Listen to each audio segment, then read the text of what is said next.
पूर्व जन्म के पाप से हरि चर्चा न सुहाए। वो हरि चर्चा नहीं सुनाती, लेकिन कथा कब मिलती है? जब पुण्य का उदय होता है। जब तक पुण्य का उदय नहीं होता तब तक कथा नहीं मिलती। ऐसी जो पतित पावनी कथा है, इस कथा का सुत जी गान कर रहे हैं। कहते हैं वक्ता और श्रोता कैसे होने चाहिए, उनके नियम बताए हैं। कथा सुनने वाला कैसे कथा सुने। तो पहली बात लिखी, कथा सुनने वालों को उपवास करना चाहिए। अच्छी बात है, रह सके तो रहना चाहिए। लेकिन अगर भूखा न रह सके तो एक समय भोजन कर सकते हैं। एक समय भोजन करना है तो हमारा दूसरा समय फलाहार ले सकते हैं। हाँ, ले सकते हैं। लेकिन हमको तो बिना अन्न के नहीं चलता, तो रात को भी भोजन तो करना पड़ता है। तो दोनों समय भोजन करने की छूट। लेकिन दोनों समय हम भोजन तो कर लेंगे, लेकिन हमको तो सुबह दवाई लेनी होती है, तो नाश्ता भी तो करना पड़ता है। तो नाश्ता करने की भी छूट कर सकते हैं आप। लेकिन शाम को तो चाय के साथ हमको 4 बजे बिस्किट चाहिए, तो फिर आपको बिस्कुट खाने की छूट। हाँ, कर सकते हैं आप, उसमें कोई दिक्कत नहीं। और फलाहार करना हो तो सबसे अच्छी बात है। फलाहार में क्या ले सकते हैं? 500 ग्राम भगर की खिचड़ी बनानी है, 500 ग्राम साबूदाने की खिचड़ी, थोड़ा राजगरा का हलवा बना लेना है, थोड़ा काजू किशमिश बादाम अखरोट अंजीर ले आना है, 2-4 तरबूज ले आने हैं, थोड़ी सी आलू की सब्जी बना देनी है पास में, थोड़ा दही का रायता बना देना है, थोड़ी भिंडी की सब्जी बना देनी है, थोड़ा मूंगफली का दाना सेक के साथ में रख लेना है, थोड़ा पपीता, थोड़ा ककड़ी, थोड़ा थोड़ा ज़्यादा नहीं। 2 किलो सेब है, 2 किलो चीकू है, 2-4 किलो दूध, तो 2 लीटर तो घट घट घट घट बादाम काजू डालकर ही पीना है, उसमें कोई दिक्कत नहीं है। एक आदमी की बात है।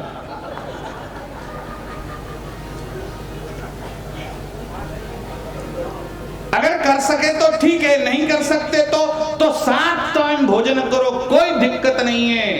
लेकिन अगर भोजन करने के बाद कथा में बैठकर नींद आने लगे तो उससे अच्छा है कि बिना भोजन के कथा सुने। भगवान वेदव्यास ने तो यहाँ लिखा, भोजनम तु वरम मन्ये।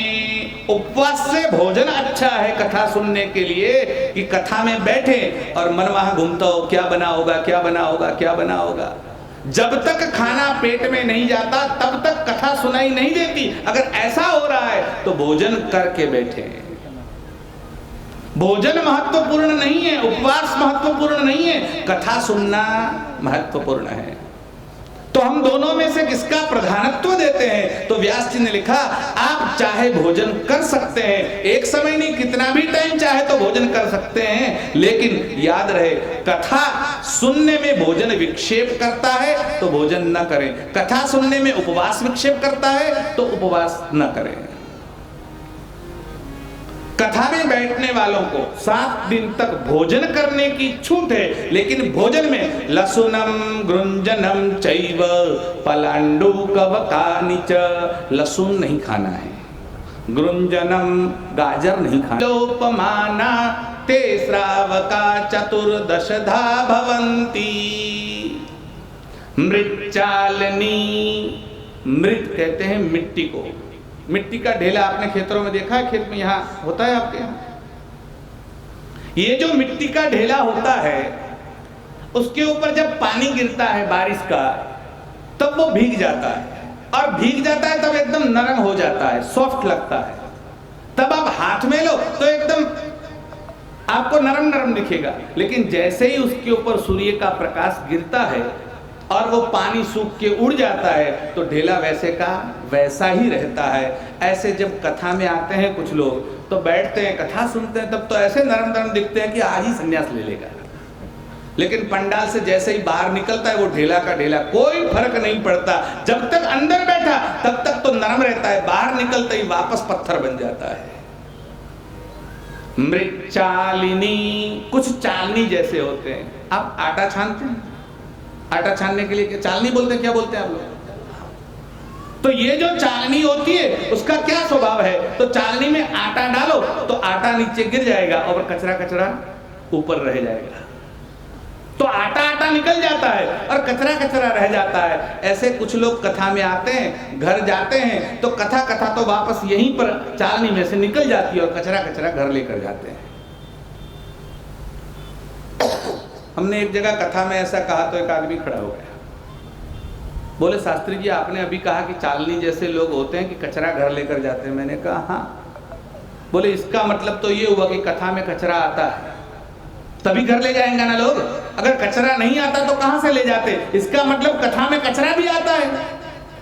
लोग बहुत अच्छी तरह से सुनते, हमको पता नहीं था कि इतने शार्प है यहाँ के लोग। हमने कहा कथा में कचरे का मतलब है कथा में राम भी आता है, कथा में रावण भी आता है, कथा में कंस भी है, कथा में कृष्ण भी है। जो कंस और रावण को दुर्योधन को घर लेकर जाता है उसको कहते हैं कचरा। एक गांव में अधिक मास की कथा चल रही थी। वो ब्राह्मण बेचारा कथा सबको सुना रहा था।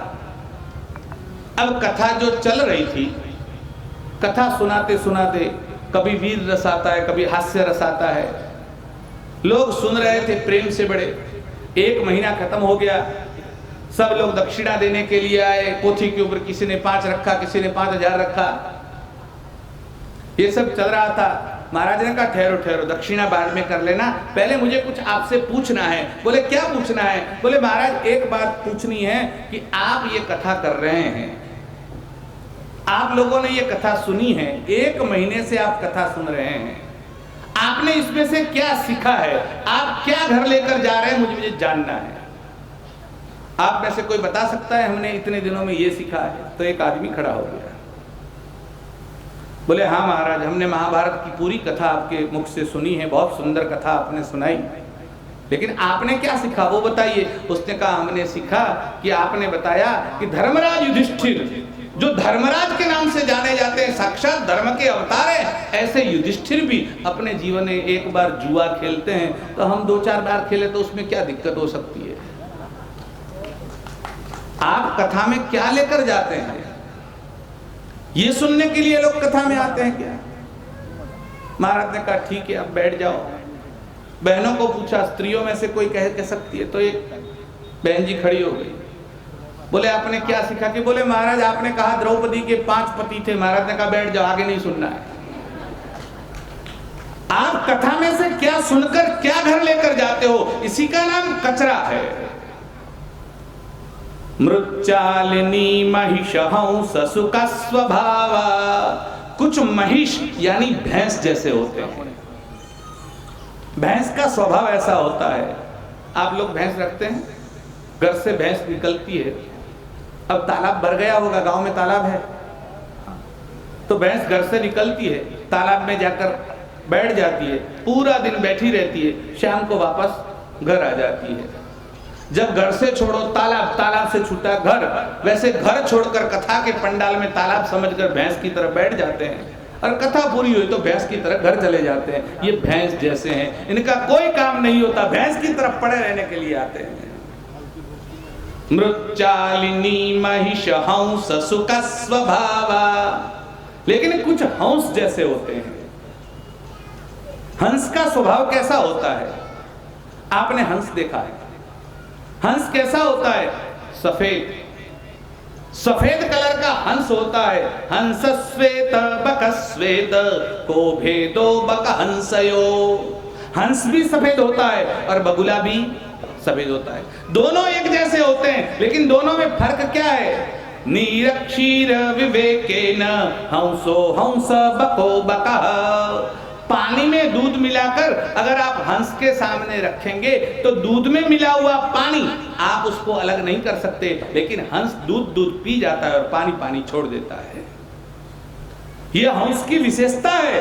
तो हंस का ये उसका मूल तत्व यह है कि उसमें से सार ले लेता है और असार छोड़ देता है। मुझे तो दशरथ जी महाजन ने बताया कि हमारे गांव में तो सब श्रोता हंस जैसे हैं, यहाँ से सार लेकर जाते हैं, असार सब छोड़ कर जाते हैं। आप सब तो हंस जैसे श्रोता हैं। मृच्चालिनी महिषहंस सुख स्वभाव। कुछ शुक मतलब तोते जैसे होते हैं। तोता का स्वभाव कैसा होता है? रटा रटाया बोलता है। आप उसको राम राम सिखाओ तो राम राम बोलेगा, श्याम श्याम सिखाओ तो श्याम श्याम बोलेगा। एक तोते की मृत्यु होने वाली थी तो उसके मालिक ने सिखाया, एक काले कलर का आदमी आएगा, काले कपड़े पहने होंगे, पिंजरा खोलेगा, तुम्हारी गर्दन पकड़ेगा और मरोड़ देगा, तुमको मार डालेगा। बस वो ही रटता रहता था, काला आदमी आएगा, काले कपड़े होंगे, पिंजरा खोलेगा, मार देगा। वो काला आदमी आया भी और मार के चला भी गया, लेकिन वो अंतिम समय तक यही बोलता था। मतलब रटा रटाया बोलता है, उसका मूल तत्व से कोई लेना देना नहीं है, समझ नहीं होती। और रटी रटाई बात जो बोलते हैं, ऐसे जो श्रोता हैं वो शुक यानी तोते जैसे हैं। अश्व यानी घोड़े जैसे होते हैं। घोड़े पर बैठे आप लोग? शादी की तब बैठे थे, उसके बाद तो नहीं बैठे। ये घोड़ा है ना, घोड़े के ऊपर बैठने वाला, उसकी जो लगाम होती है और लगाम को इशारा करता है, घोड़ा भागने लगता है। और गधा हो तो लकड़ी लेकर मारो तब भागता है। गधे को मारना पड़ता है और घोड़े को इशारा करना पड़ता है। अरे पैरों की जो एड़ी होती है उससे घोड़े को एक बार अगर कोई लगाता है तो घोड़ा भागने लगता है। वो इशारा समझता है कि मालिक क्या चाहता है, उसके ऊपर बैठने वाला क्या चाहता है।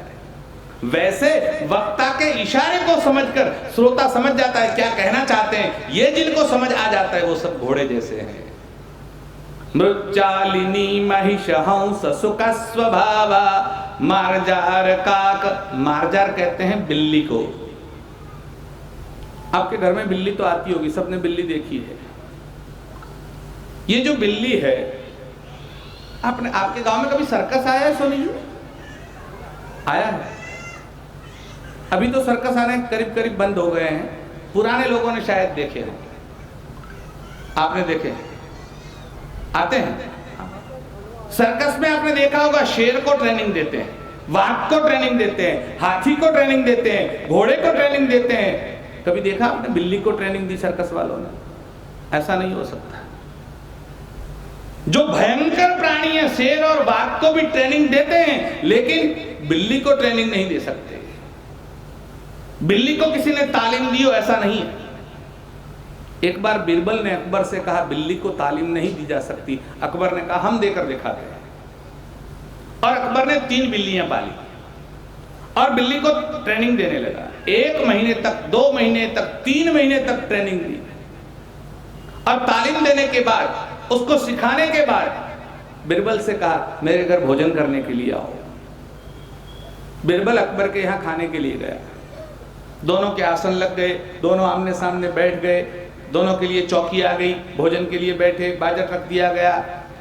फिर अकबर ने ताली बजाई तो अकबर की थाली आई, फिर ताली बजाई तो बिरबल की थाली आ गई, फिर ताली बजाई तो एक बिल्ली आई और सामने आकर बैठ गई। दूसरी ताली बजाई, दूसरी बिल्ली आई, तीसरी ताली बजाई, तीसरी बिल्ली आई, फिर ताली बजाई, एक दासी अंदर से 3 दिए लेकर आई और तीनों बिल्लियों के ऊपर दिया रख दिया।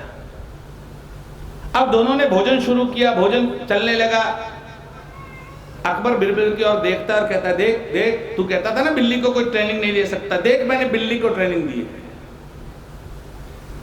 बिरबल भी हक्का चक्का रह गया, ये क्या बात है, बिल्ली को कोई ट्रेनिंग नहीं दे सकता, इसने कैसे ट्रेनिंग दी? खाना पूरा हुआ, बिरबल ने कहा क्या हुआ? बोले बैठे रहो। फिर एक ताली बजाई, फिर दासी आई, फिर तीनों दिए ले गई, फिर ताली बजाई, एक बिल्ली गई, फिर ताली बजाई, दूसरी बिल्ली गई, फिर तीसरी बिल्ली गई। अकबर ने कहा देखा? बिरबल ने कहा हजूर देखा तो है, लेकिन मुझे लगता है ये तो होना था और हो गया, ये तो वैसे ही हो गया। कौवे को बैठना था और डाली को टूटना था, बस ऐसा हो गया। ये कोई आपने ट्रेनिंग नहीं दी है। बोले तो फिर ट्रेनिंग कैसी होती? बोले आज हुआ है वो कल करके दिखाओ तो ट्रेनिंग मानो। बिरबल ने कहा कल फिर भोजन को आना। दूसरे दिन फिर बिरबल को भोजन को बुलाया, फिर बिल्लियां आ गई, फिर दिए आ गए, फिर भोजन आ गया, भोजन चालू हो गया। और जैसे ही आधा भोजन समाप्त हुआ और बिरबल ने क्या किया, अपने जेब में एक चूहा लेकर आया था, धीरे से चूहा निकाला और चूहा छोड़ा। और जैसे ही चूहे को देखा, तीनों बिल्लियों एक साथ झपट पड़ी। दिए इस तरफ, बिल्ली इस तरफ, चूहा उस तरफ, सब भागम भाग हो गया। बिल्लियां तब तक ही शांत बैठती है जब तक चूहे को नहीं देखती। ये कुछ श्रोता ऐसे होते हैं जो कथा में तो आते हैं लेकिन तभी तक शांत बैठते हैं जब तक अपने काम की चीज नहीं आती, अपनी चीज आते ही झपट पड़ते हैं। मृच्चालिनी महिषहंस सुख स्वभावा, मारजार काक, कुछ कौवे जैसे होते हैं। ये कौवा कैसा होता है? कौवा आपकी शेरी में आता है, गली में आता है, और गंदी चीजें जितनी पड़ी हो, हड्डियां किसकी पड़ी हो, कोई गंदा पदार्थ पड़ा हो, उठाकर बाहर ले जाकर फेंकते हैं। ये अटका नहीं देते, फिर भी कौवा ये काम करता है। तो कुछ कौवे जैसे हैं। मृच्चालिनी महिषहंस सुख स्वभावा, मारजार काक मसको गजलोक तुल्या, कुछ मसक यानी मच्छर जैसे होते हैं। मच्छर का क्या स्वभाव है? आप बैठे हो तो आप कान के पास आएगा, गुनगुन गुनगुन गुनगुन गुनगुन, कान के आसपास ही घूमता रहता है। आप कथा में बैठे हो, पीछे से आएगा, पीछे बैठेगा और धीरे से आपका शर्ट या जब्बा खींचेगा। सुना गांव में ऐसा हुआ, सुना ऐसा हुआ। ये जो एक दूसरे के कान में फूक फूक करता रहता है, वो सब मच्छर जैसे श्रोता है। मृच्चालिनी महिषहंस सुख स्वभावा, मच्छर का एक स्वभाव होता है, आपका खून चूसता है, तो खून पी जाता है। मसक गजलोक तुल्या, और कुछ जलो जैसा होते हैं। जोंक आपको पता है, भैंस को वो लगती है और खून पी जाती है। ऐसे कुछ ऐसे होते हैं जो वक्ता का खून पी जाते हैं। कैसे? एक बार तो कथा चल रही थी। अब कथा चल रही थी तो जो कथाकार थे वो कथाकार ने कई बातें कही, तो एक श्रोता खड़ा हो गया और उसने पूछा, महाराज जी आप कथा तो बहुत अच्छी करती है, मुझे कुछ जानना है, आप बता सकते हैं? महाराज ने कहा बोलो क्या जानना है? बोले महाराज आपने रामायण की कथा की तो बताया कि हनुमान जी को इतनी बड़ी पूंछ थी और पूरी लंका जला डाली। बोले हाँ, तो हनुमान जी को पूंछ थी तो हनुमान जी की मां को क्यों नहीं थी? अब एक क्षण के लिए तो महाराज भी चक्कर में पड़ गए, लेकिन महाराज ने कहा भाई भाई ठीक है ठीक है ठीक है, हम तुमसे जानना चाहते हैं कि तुम्हें दाढ़ी मूछे हैं? बोले हाँ। बोले तुम्हारी माता जी को है? तुम्हारे दाढ़ी मूछे तुम्हारी मां को नहीं है, तो हनुमान जी को पूछे, हनुमान जी की मां को नहीं है, इससे क्या लेना देना है? तो जो प्रश्न पूछकर वक्ता का खून चूस जाते हैं। एक आदमी तो पूछा, शास्त्री जी आप ज्योतिष जानते हैं? हमने कहा बोलो आपको क्या पूछना है, पूछो।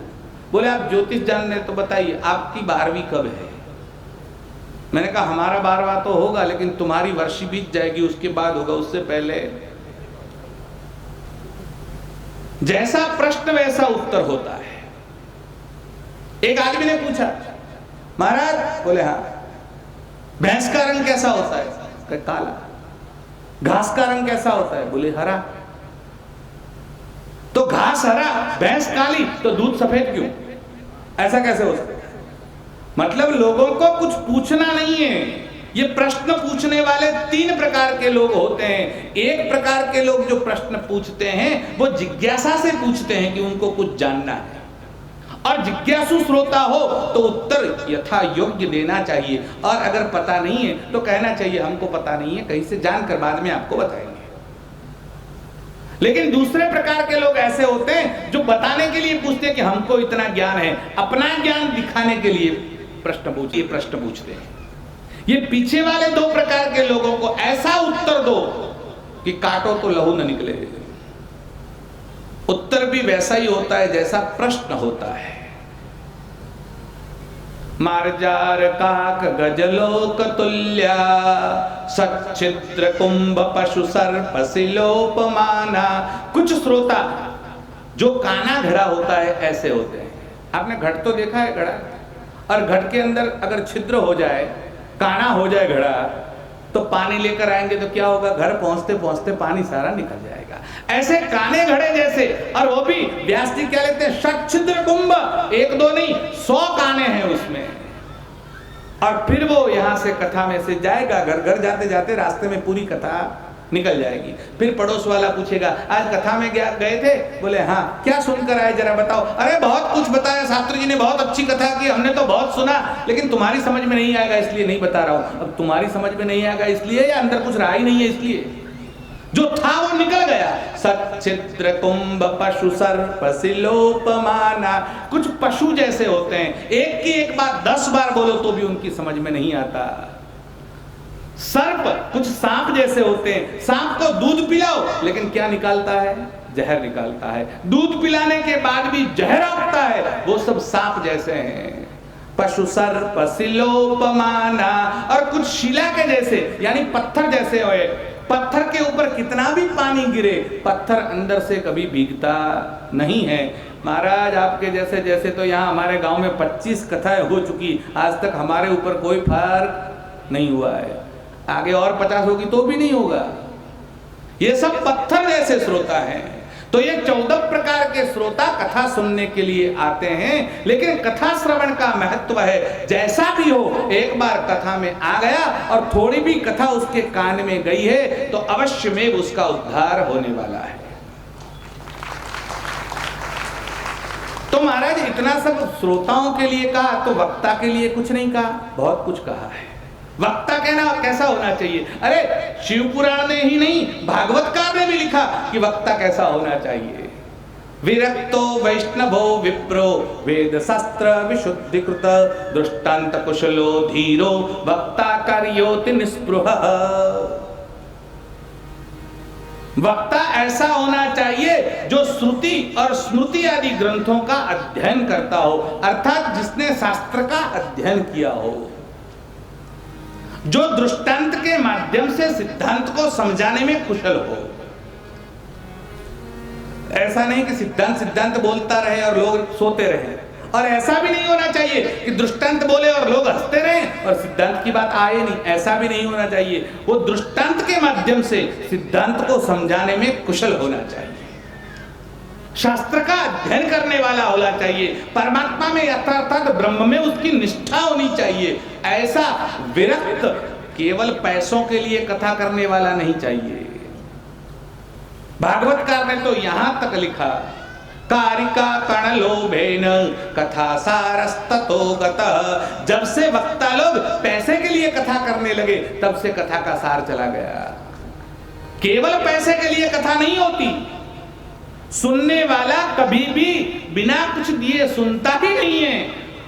इसलिए जो श्रोता सुनने के लिए आता है वो दक्षिणा देता ही है, लेकिन जो वक्ता ढूंढता रहता है क्या कितनी दक्षिणा रखी, इसने कितनी रखी, इसने कितनी रखी, बस समझ चलो कथा का सार वहीं से चला गया है। तो वक्ता भी ऐसा होना चाहिए जो सुदृढ़ रूप से अपने सिद्धांत की पुष्टि कर सके। ऐसे वक्ता से अगर कोई कथा सुनता है तो उसका परिणाम मिलता ही है। ऐसे वक्ता के मुख से जिन्होंने कथा सुनी, और ऐसे वक्ता कौन है? सुत और शौनक ऐसे वक्ता है। वक्ता और श्रोता कैसे होने चाहिए, तो इस प्रकार से उसका पूरा वर्णन किया। और अब शिव पुराण की प्रथम संहिता का आरंभ करते हैं।